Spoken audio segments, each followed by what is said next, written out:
counting down the best James Bond pre-title sequences. In at number 20, it's the weird and wonderful Diamonds Are Forever. Lots of people get annoyed these days, don't they, that, it wasn't a revenge film and all this, but it was very popular at the time. And isn't the pre-title sequence is revenge? Yeah. It is. Obviously, tonally, if you were to watch them back to back, there is a huge mess going on. Yeah. You can't follow one from the other with any sense of real logic. But he's looking for Blofeld, and it's Connery. He's back. And it's cool that he goes around lots of places and does really horrid things to people. It is interesting that there's no reference to why he's actually going after Blofeld. He just wants to get Blofeld. So it's just because as a kid, I don't think I knew that it followed on Her Majesty. So it's just like, well, he's just out to get Blofeld because he's the main baddie of Bond films. Yeah. So for me, it was just like that's how it opened, and him sort of like, sort of jet setting around, throwing people around, strangling them, slapping them, kicking them. Just love how I think nearly everyone in this pre-title sequence is dubbed. Oh, that's so nice. How is it moving? Ali, ask Ali. There's no even Bond. Speed it up, like my name is Bond, James Bond. My name is Bond, James Bond. Oh, I don't know what's going on. Why? There was a different version. If on the trailer, it says it slightly differently. My name is Bond. More short, and my name is Bond on the actual 1.5 speed. Yeah, it is. Yeah. Like when you need to get through an Audible book really quickly. Yeah. Not for yours, Rob. Don't worry. Oh, thanks. I really love the gloopy face-off between Blofeld and Bond. I really enjoy all that. And it also has Connery's ironically, his best look and his worst look in a matter of seconds. Where he appears, when he first appears on screen in like his dad's shirt, and then in a minute it appears in the black shirt and the brown tweed jacket. He looks so great in that outfit. Yes. Yep, the hand gestures, the terrifying, like contraption of trapping like a mouse trap for someone for your pocket is awful. It is just a mouse trap. Like just in your pocket, like just setting it and then sliding it in, like hoping it doesn't go off any second. So scary, this film. It really is, isn't it? I know we'll have the cremation, Winston Kidd later, but this is sets it off to be a proper horror film, Yeah, the weird tone, the faces where it has the different stages. I want the operation done tonight. But, senor... There's no time left. But, Senor Blofeld, this is a most delicate procedure. It cannot... Tonight. The guy, his eyes open when he's in the mud. And you just see when the gun lifts out of the mud. It's really creepy, that. Yeah, that Ken Adam said smelled absolutely foul. What was it composed of? Do we know? Is it potatoes? Potatoes. So it would dried. Mate, just some awful agricultural mulch. But how nice is the water gun? I keep going on about it. It's something. I'd love that gadget. Yeah. Oh yeah. Best gadget. And a great line. It's worth it for Connery saying, "Welcome to hell, Blofeld." Yes. Yeah. Superb. And also, like really quite dark for a Bond movie as well. Yeah. That's stepping aside. Oh, there's your Gritty. Bond in this whole title sequence, he's just beating people up all over the world, it seems. And then, the brass strangle is obviously not a reason why this won't be featuring particularly highly, I don't think, on the countdown. Yes. Which they do edit out now on ITV, which is fair enough. Yeah. Yes. Is there something I can do for you? Yes, as a matter of fact, there is. There is something I'd like you to get off your chest. Where is Ernst Stavro Blofeld? Speak up, darling, I can't hear you. It's an odd, for me, it's an odd opening because in some respects it has that momentum of you know, if you were at the time, you know, or the last Bond film was on Her Majesty's Secret Service, which has a, you know, obviously a downbeat ending. To then walking into this and thinking, oh right, yeah, now he's gonna kick some ass. He's gonna really, which he does, and then it just slows down and it becomes, like I say, it's slightly surreal and a bit odd, and you don't know why is he changing it. Like Dying of the Day, there's something fantastical about the kind of plastic surgery, you know, identity, you know, trying to hide his identity and multiple kind of. He would have been me in a matter of days if you'd given the poor fellow a chance. Such a pity. I was dying to see how the operation turned out.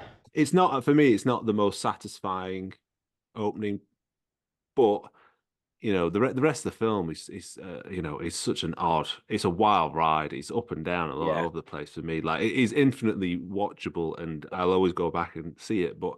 And there's always something like, man, how'd he get that past? You know, what were they thinking when someone wrote that or filmed that? Such an odd film, a real oddity. But yeah, I think, and also that it's like, it's so comforting to hear Connery's voice off screen. You know, it's like, right, here we go. Where is he? I shan't ask you politely next time. Where is Blofeld?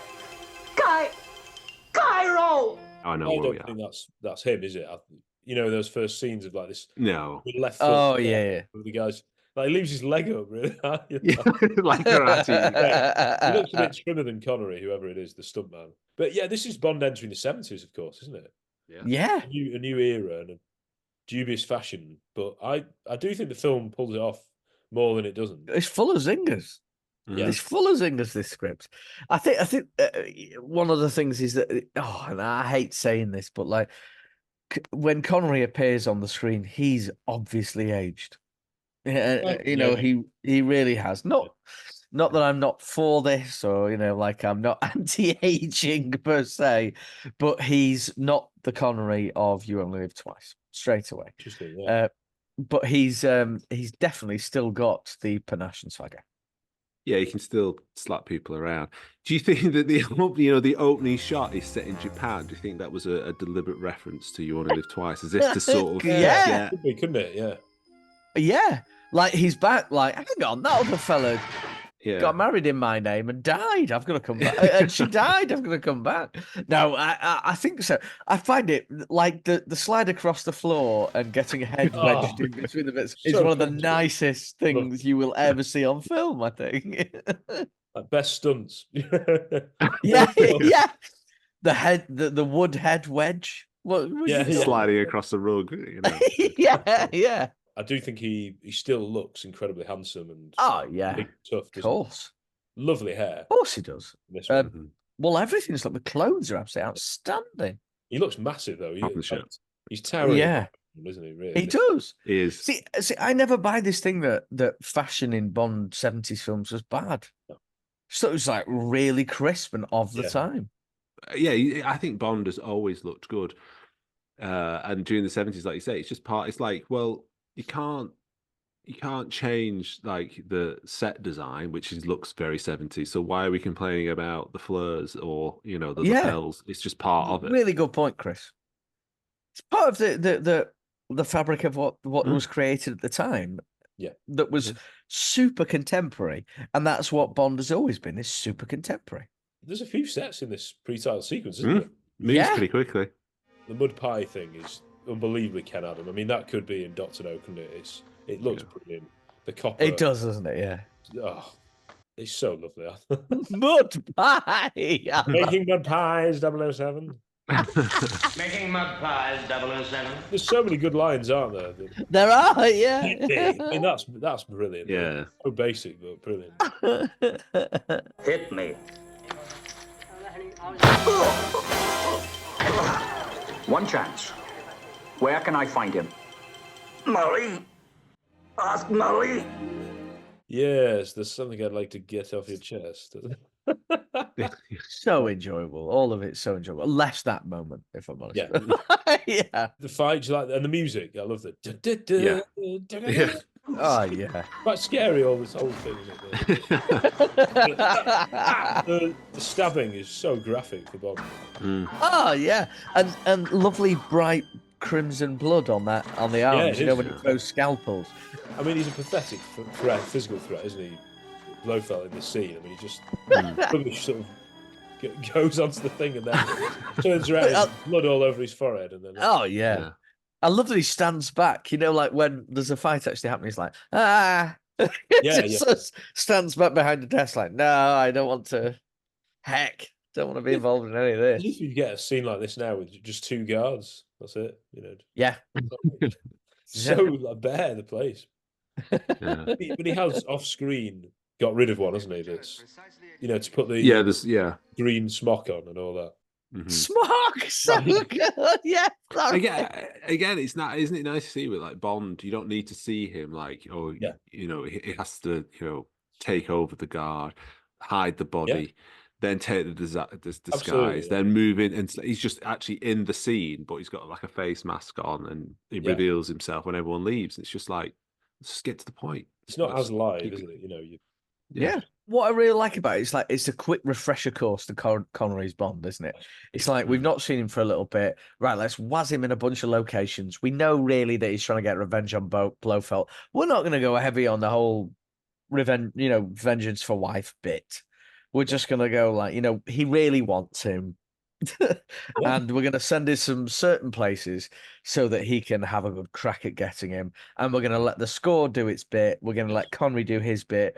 We're going to let the sets do their bit, and we're going to bring you back to James Bond. Every opportunity, Bond instantly tries to kill Blofeld, isn't he? Yeah. This is like, no. Yeah. He wants him. Sends him to hell. Yeah. Welcome to hell, Blofeld. It's a strange one, isn't it? Because it's not fiery, is it? It's not like it's not lava. It's like just a mud pit. Which is horrible. Which is maybe even worse, or like a clay pit. I don't know what it is. It's like Krull or I know it's so exactly. weird. It has that 70s sci-fi what's vibe. He doing down there? Like, oh, James, you found my boiling potato. Yeah. Like, what is he doing down there? Potato bath. Is the guy who's in the mud bath a bit like Gustav Graves? He's becoming Blofeld. Yeah. Yeah. He said he would have been me in a week. He would have been, or a couple of days. Yeah. The poor chap or the poor man. If he'd lay in the potato bath for a full week, he'd be like, what? How that changes someone's face is beyond me. Yeah, never explored. Is that how they same with the Dream Machine? Leave the science out of it, it's fine. Yeah. If I'm going to regenerate, I might as well give myself hair and be a bit taller. I'm a bit camper, let's be honest. Yeah. He's brilliant. A crucial part of the transformation process. Like in Total Recall, he's choosing the woman. It's all like athletic, Yes. Yeah. It suggests that on the side of the big potato tent, like Blofeld was holding loads of ingredients, and one of them just said "camp" round the side. Yeah, we'll just get that in there. Accidentally went in. Yeah. How iconic the cats.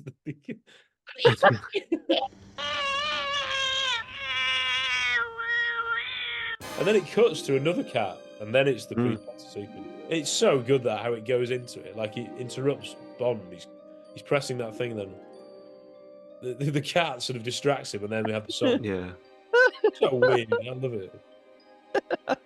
There is a haphazard quality to it. Like, we put it together. It's like, will this do? Yeah, like I agree with you. Have we ticked everything that we needed to? We might have. Let's go. Let's just say, cut and print. Let's go.